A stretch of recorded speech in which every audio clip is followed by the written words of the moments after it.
लो आज मेरे वक्त चल गाइस अब तपाईहरु गाडी सिरा हो मेरो बाबाले भर्खरै गाडी माछा पक्रिनु भएको यो नमस्ते गर नमस्ते गर नमस्ते हामी आको थाहा थियो भर्खर देख्नु भयो हामी आको थाहा पाएको हामी आको नि र मम्मी भन्नु मलाई भन्दैन हो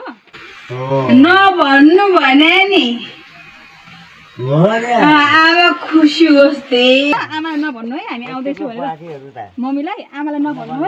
नभन्नु है आमालाई हामी त्यही आइस भन्छु भन्यो नि उले भनेको कान्छीले उले भनेको कान्छीले बुढी आमा नभन्नु है भने बिहान हामी आमालाई सरप्राइज दिने कति हिँडा जा हामी 10 बजे आमा पहिला बुढी आमा देख्छ र बुढी उठेर थियो मुरी गाछी गान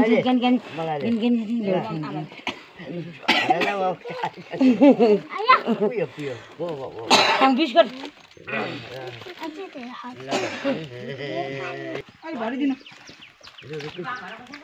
आमा दिनु आमा बस्नु पर्दैन फोहोर चाहिँ जम्मै कान्छीले बमिन गर्दैछ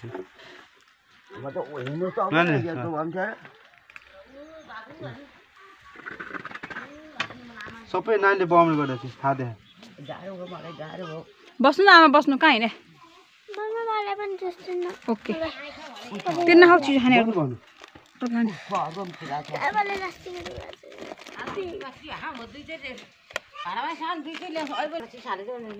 हुन्छ आमा हुनुहुन्न रहेछ सर छैन नि काममा लेख्रा लेख्राउने के हो खरानी मान्छे छ है अहिले भरे जाउँला अब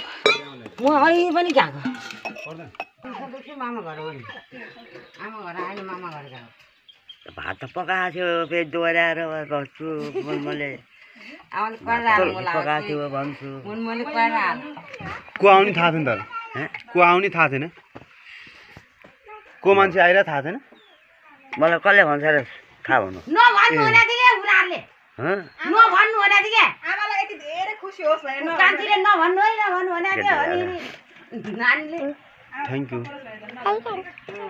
सँग झाल आएको थियो मलाई कहिले नि भात तर्कारी पकाएको थियो फेरि पछि नि हेलो गाइस आमालाई चाहिँ कसैले भनेको थिएन त्यही नै आमाले सँग 11 बजे 11 बजे हिँड 9 10 9 बजे 10 बजे त भाउ आइसु अनि काले भनेको 10 बजे होला 11 बजे मलाई भात दियो अनि बुहारी आयो भात चाहिँ अलि पकायो फेरि पकायो ओके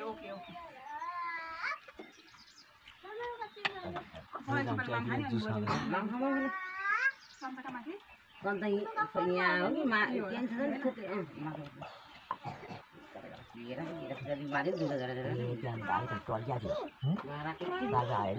गाडीमा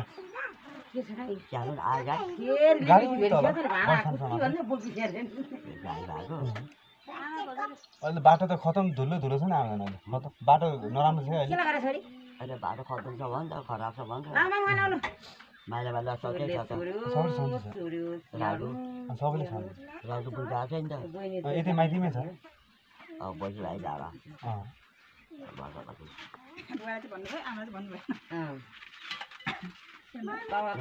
नभन्नु भने त्यो नानीले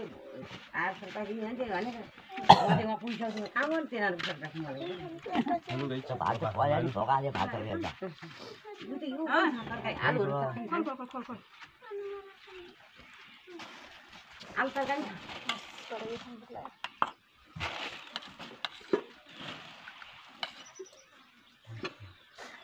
आमा माम खाएर 11 बजे भन्थ्यो मलाई मध्याह भात भयो भने 11 बजे अहिले गरेको बेला माम खान हेलो गाइस यो चाहिँ हाम्रो पुरै टमाटर हेर्नु होला कति धेरै फलेको छ हामी गरे भने गाइस हेलो गाइस हामी चाहिँ बाउ छोरी अर्को ठुली कता गयो छ ठुली बसिरहेको छ हामी चाहिँ माछा मार्नु हिँड्दैछ गाइस पुरानो माछा मार्नु पर्यो रे अहिले माछा कति हुन्छ हामी कति एक झोलाको मात्रै देखाउँछ तपाईँहरूलाई है त हेलो गाइस फाइनली हामी माछा मारेर पनि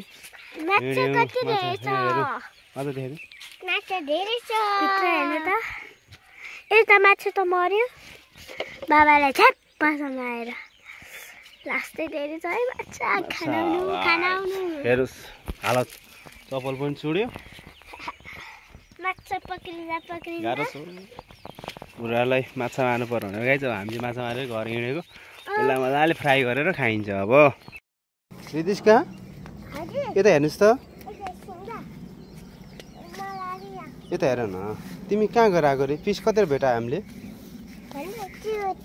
2वटा भेटायो बेबी फिस खान्छ कि खाँदैन अहिले पकाएर खाँदैन अनि किन समातेको रे फिस खेल्ने कि त्यसलाई पाकेर खाने होइन कुन हो मेमे तिमीलाई मन पर्छ लुगाइ चाहिँ हाम्रो घर चाहिँ यही त भर्खरै हाम्रो भैँसी चाहिँ भर्खरै मम्मीहरूले बेच्नु भयो अब खाली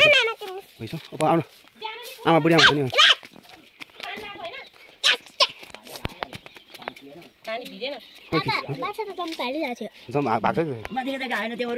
गएको छोरी 5 केजी 5 समाधान च्याप्प समाधान यसरी च्याप्पसम्म यस्तै हाल्ने अनि हामी यसलाई समाधान हो माछा बाबाले पकाएर भाडा तातिसक्यो माछा पकाउने यिनीहरूको माछा खै त कान चिली त समाधान सक्दैन बाबा म पकाउँदै गरौँ सध्यो खाइदियो त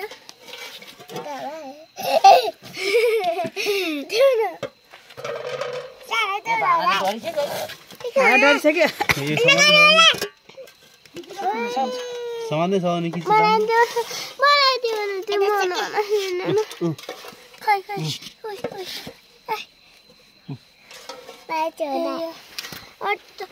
मलाई नि भाइ है कसो हटाउन त्यसो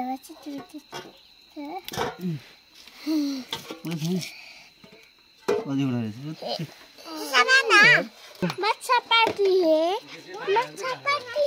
सबैजना एउटा भागमा आउँछ नि माछा पैसा चाहिन्छ यसको लागि यत्रो मेहनतले टिपेको बाबाले र हामीले जिम्दै भए त पोल्दैन मलाई अब एकदिन मेरो मुल सबै पोल्या अनि उहाँ एकचोटि त्यस्तै गरेर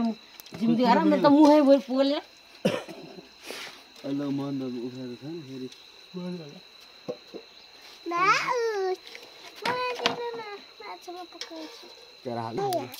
ऊ त्यो भाँडा भए त्यति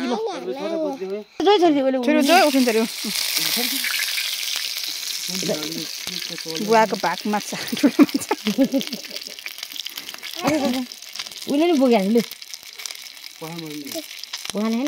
यहाँ तपाईँ माछा एउटा डरिसक्यो हौ हाल्दै लु हाम्रो माछा खायो भने मलाई त नभन्दै ल्याउँदै खान्छ ल्याउ